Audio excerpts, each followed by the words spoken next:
Student, in last video we have already started the chapter respiration and studied about types of respiration. Respiration is of two types, aerobic respiration and anaerobic respiration.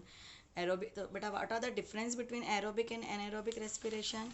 In aerobic respiration takes place in presence of oxygen and anaerobic respiration takes place in absence of oxygen.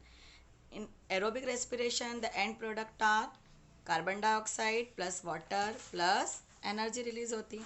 In anaerobic respiration the end product are ethanol plus water plus energy. अब बेटा aerobic जो respiration है उसमें 38 ATP energy release होती है और anaerobic respiration में 2 ATP energy release होती है. तो बेटा अगर आपसे पूछा जाए कि ब्रेकडाउन ऑफ ग्लूकोज किस तरह से होता है तो आपको 3 कंडीशन बतानी है बेटा. In presence of oxygen, in absence of oxygen और in lack of oxygen. In lack of oxygen ये जो ग्लूकोज है लैक्टिक एसिड में कन्वर्ट हो जाता है और हमारे मसल्स में एक्यूमुलेट हो जाता है. उसी को हम बोलते हैं बेटा muscles cramp. Let's continue. Today I am going to start the respiration in animal. बेटा हम जानते हैं बेटा कि all the animal take oxygen from the air and release carbon dioxide. So different animal possesses different type of surface for gaseous exchange depending on the size, complexity and surrounding medium. अब let us discuss the different mode of respiration in different animals. बेटा first हमारा type है diffusion. Diffusion का example है बेटा amoeba. हम जानते हैं बेटा अमीबा क्या है, यूनिसेल्युलर ऑर्गेनिज्म है और जो अमीबा है इसमें डिफ्यूज़न के थ्रू होता है बेटा एक्सचेंज ऑफ गैसेस. अब आप बोलेंगे मैडम कैसे होगा, तो वी नो दैट अमीबा क्या है बेटा एक्वेटिक एनिमल है. Hence the oxygen from water diffuses into the body through the cell membrane. Since amoeba जो है बेटा is small in size, the oxygen diffuse into the body spread quickly in the whole body of amoeba. वो छोटा है बेटा इसलिए तेजी से जो भी उसने ऑक्सीजन ली है बेटा वाटर के थ्रू वो तेजी से उसकी पूरी बॉडी में क्या हो जाएगी, स्प्रेड हो जाएगी. सेकेंड है बेटा क्यूटेनियस रेस्पिरेशन. क्यूटेनियस रेस्पिरेशन का मीनिंग होता है बेटा रेस्पिरेशन थ्रू स्किन. अभी जो अर्थवॉर्म है आपने देखा होगा बेटा इसकी जो स्किन है वो थीन एंड मॉइस्ट होती है. तो बेटा अर्थवॉर्म क्या करता है, absorb the oxygen needed for respiration through the moist skin and the carbon dioxide released to carry it back by the blood to be expelled from the body of the earthworm through the skin. Skin के through ये oxygen को absorb करेगा और carbon dioxide को expel करेगा. Next जो type है बेटा वो है ब्रोंकियल रेस्पिरेशन. ब्रोंकियल रेस्पिरेशन का मीनिंग होता है बेटा रेस्पिरेशन थ्रू गिल्स. एग्जाम्पल है बेटा फिशेस. अब आप बोलेंगे बेटा कि फिशेस कैसे सांस लेंगी, तो वी नो दैट फिश क्या है, is an aquatic animal. The gaseous exchange in fishes takes place through the gills which are specialised breathing organ. इसका जो स्पेशलाइज्ड ब्रीदिंग ऑर्गन है बेटा वो क्या है, गिल है. और जब गिल के थ्रू रेस्पिरेशन होता है तो उसको हम बोलते हैं ब्रोंकियल रेस्पिरेशन. अब ये जो गिल होता है बेटा ये एक कवर से कवर्ड रहता है इसलिए हमको दिखाई नहीं देता है. तो let us now discuss how breathing takes place in fishes. अभी इन फिशेस में क्या होता है बेटा, the water enter through the mouth and passes over the gills. When the water through the gills, the dissolve, when the water passes through the gill, the dissolved oxygen is obtained from the water and the water is then expelled out through the gill slit. In this way, the dissolved oxygen is obtained from water, carried to all parts of the body by the blood and the carbon dioxide produced is expelled into the surrounding water by the gill slit. अब आपको यहाँ ध्यान रखना है बेटा कि जिस भी एनिमल का जो भी रेस्पिरेटरी ऑर्गन है वहाँ पे होता है rich supply of blood capillaries. वहाँ पे ब्लड कैपिलरीज का सबसे ज़्यादा सप्लाई होता है बेटा, क्योंकि तो तभी वो उसका जो होता है वो स्पेशल रेस्पिरेटरी ऑर्गन होता है. अब आपको यहाँ पे एक बात और ध्यान रखने के बेटा, जो अमाउंट ऑफ ऑक्सीजन है in water is fairly low as compared to the amount of oxygen in the air. Air के कंपैरिजन में जो ऑक्सीजन की अमाउंट है वो वाटर में क्या होती है बेटा, लो रहती है. इस कारण जो होती है बेटा the rate of breathing is faster in aquatic animal than terrestrial animal. इसलिए बेटा टेरेस्ट्रियल एनिमल के कंपैरिजन में जो एक्वेटिक एनिमल है वो तेजी से सांस लेते हैं. आप अब हमारा जो नेक्स्ट है बेटा वो है ट्रेकियल रेस्पिरेशन. ट्रेकियल रेस्पिरेशन का मीनिंग क्या होता है बेटा, जैसे कॉकरोच है, हाउस फ्लाई है, ग्रॉस हॉपर है, इनकी पूरी बॉडी में बेटा छोटे छोटे होल्स रहते हैं, और इन जो होल्स में रहता है बेटा थिन नेटवर्क ऑफ ट्यूब्स रहता है, और इन ट्यूब्स को बोलते हैं बेटा ट्रेकिया। और ये जो ट्रेकिया होती है बेटा penetrate into the body tissue में पेनिट्रेट रहती है, तो इसके थ्रू ये क्या करते हैं बेटा रिस्पायर करते हैं। अब नेक्स्ट है हमारा पल्मोनरी रेस्पिरेशन। तो जितने भी टेरेस्ट्रियल ऑर्गेनिज्म है लाइक मैमल, बर्ड और रेप्टाइल, इनमें जो बेटा रेस्पिरेटरी ऑर्गन है वो होता है लंग्स। तो जब लंग्स के थ्रू रेस्पिरेशन होता है तो उसको हम बोलते हैं पल्मोनरी रेस्पिरेशन।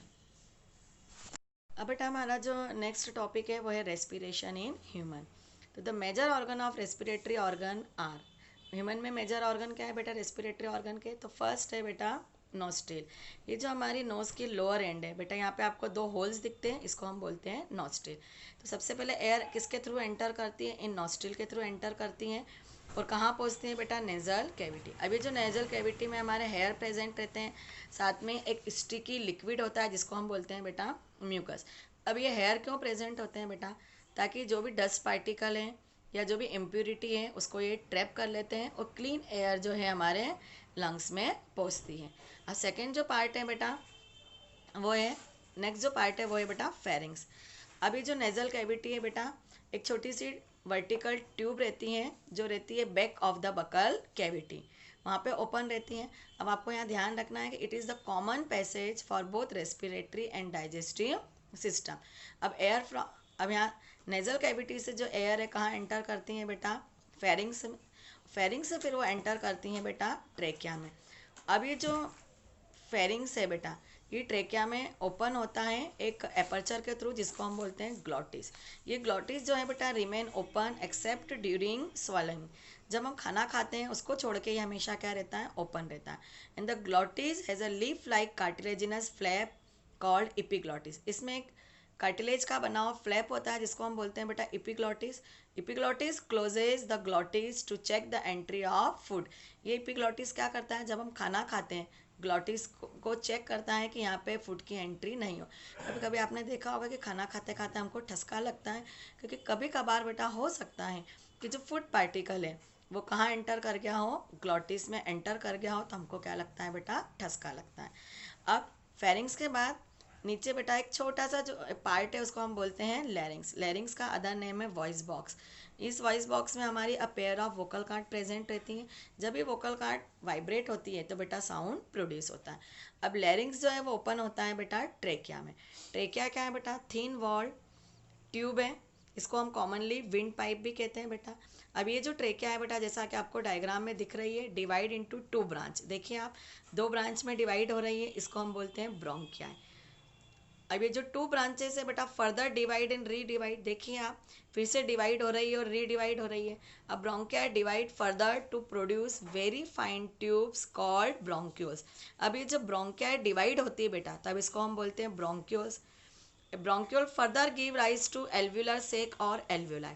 देखिए आप डायग्राम में दिख रहा है, फर्दर क्या हो गया बेटा डिवाइड होगा और क्या बनाया इन्होंने एल्व्यूलर सेक और एल्व्यूलाई। अब आपको यहाँ पे ध्यान रखना है बेटा, आपसे पूछा जाए कि what is the structural and functional unit of respiration, तो आंसर होगा बेटा एल्व्यूलाई। अब हम बोलते हैं ना बेटा कि हम we inhale oxygen and exhale carbon dioxide, कि हम ऑक्सीजन लेते हैं और कार्बन डाइऑक्साइड छोड़ते हैं। पर बेटा हम ये भी जानते हैं कि air is the mixture of gases. Air में तो बहुत सारी गैसेस प्रेजेंट है, तो सारी गैसेस हमारी बॉडी में जा रही, फिर हम कैसे कह सकते हैं कि हम ऑक्सीजन लेते हैं और कार्बन डाइऑक्साइड छोड़ते हैं। तो ये जो बेटा एल्व्यूला है इसकी एबिलिटी है कि केवल ये उस मिक्सचर में से, गैसेस ऑफ मिक्सचर में से ऑक्सीजन को ही एब्जॉर्ब करता है, बाकी किसी भी गैस को एब्जॉर्ब नहीं करता है बेटा। अब हमारा जो नेक्स्ट पार्ट है बेटा वो है लंग्स, जैसा कि आपको डायग्राम में दिख रहा है बेटा। तो ये जो हमारे लंग्स हैं बेटा pair of pinkish to greyish conical spongy respiratory organ है बेटा। ये they are located in the thoracic cavity one on each side of the heart. Heart के दोनों तरफ क्या होते हैं बेटा प्रेजेंट होते हैं ये। Understand the mechanism of breathing. तो बेटा the process by which the air rich in oxygen is taken inside the body of an organism and the air rich in carbon dioxide is expelled from the body of organism is known as breathing.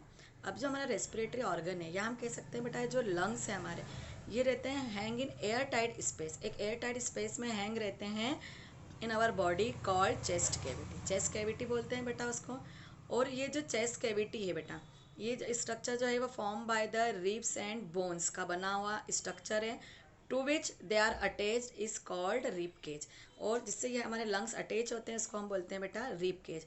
अब rib cage के नीचे बेटा एक muscular curved muscles का बना हुआ एक curved sheet जैसा स्ट्रक्चर आपको डायग्राम में दिख रहा है, इसको हम बोलते हैं बेटा डायफ्राम। तो डायफ्राम का अगर आपसे अदर नेम पूछा जाए तो आप बोल सकते हैं बेटा मसल्स शीट। तो हमारा जो मैकेनिज्म ऑफ ब्रीदिंग है बेटा involve two process, namely inhalation and exhalation. इनको हम क्या बोलते हैं बेटा, इनहेलेशन एंड एक्सहेलेशन। अब इसको हम वन बाय वन समझते हैं बेटा। हमारी जो पहली प्रोसेस है बेटा वो क्या है बेटा, इनहेलेशन। तो बेटा जब व्हेन, जैसा कि आपको डायग्राम में दिख रहा है, when the muscles between the rib contract, जब रिब के बीच की मसल्स कॉन्ट्रैक्ट होगी तो जो हमारा रिब केज है बेटा वो क्या करेगा, moves outward, upward and outward, वो ऐसे अपवर्ड मूव करेगा और आउटवर्ड मूव करेगा। और जब रिब केज बेटा ऊपर की तरफ मूव करता है तो आपको ध्यान रखना है कि जो डायफ्राम है इसका अपोजिट डायरेक्शन में जाता है। तो डायफ्राम जो है वो कॉन्ट्रैक्ट होगा एंड मूव्स डाउनवर्ड, और वो कैसा मूव करेगा बेटा, डाउनवर्ड मूव करेगा। अब ये देखिए, अब रिब केज ने ऊपर की तरफ मूव करा और डायफ्राम ने नीचे की तरफ मूव करा, तो जो हमारा चेस्ट कैविटी का जो एरिया है वो क्या हो गया बेटा, इंक्रीज हो गया। तो जब इसका साइज इंक्रीज हो जाएगा बेटा तो the air from the outside क्या होगी, फील्ड इनटू द लंग्स। जो एयर है वो लंग्स में क्या हो जाएगी बेटा, फील हो जाएगी। और हमारे जो लंग्स हैं बेटा ये क्या हो जाएंगे, एक्सपांड हो जाएंगे, मतलब क्या हो जाएंगे, फूल जाएंगे, जैसा कि बेटा ये आपको डायग्राम में दिख रहा है।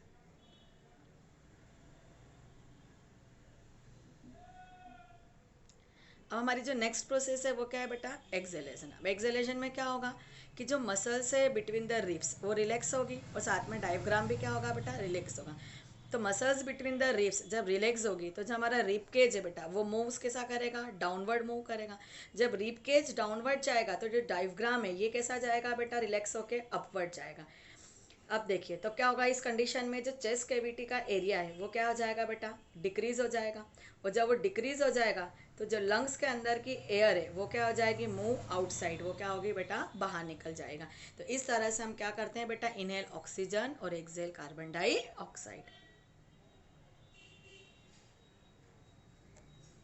अब बेटा ये जो ऑक्सीजन हमने हमारे लंग्स ने एब्जॉर्ब करी, अब इसको पूरी बॉडी तक कैसे भेजें, तो वो किस तरह से ट्रांसपोर्ट होगी, तो अब समझते हैं बेटा हम transport of oxygen in blood.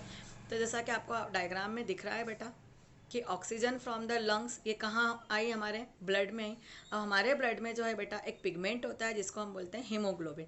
आपसे कभी भी पूछा जाए कि नेम द रेस्पिरेटरी पिगमेंट, तो आपको क्या लिखना है बेटा, हीमोग्लोबिन। एक पिगमेंट होता है रेड कलर का जिसको हम बोलते हैं बेटा हीमोग्लोबिन। ये क्या करता है बेटा कि जो ब्लड में ऑक्सीजन है उससे कंबाइन होता है और मॉलिक्यूल बना लेता है ऑक्सी हीमोग्लोबिन। और फिर ये जो ऑक्सी हीमोग्लोबिन है ब्लड के थ्रू क्या होता है, पूरी बॉडी में बेटा सप्लाई होता है और वहाँ से ये जो ऑक्सीजन है रिलीज हो जाती है टू द टिश्यू सेल। तो इस तरह से ऑक्सीजन का बेटा क्या हो जाता है, ट्रांसपोर्ट हो जाता है। अब कभी कभी बेटा आपने कार्बन मोनोऑक्साइड पॉइजनिंग के बारे में भी सुना होगा।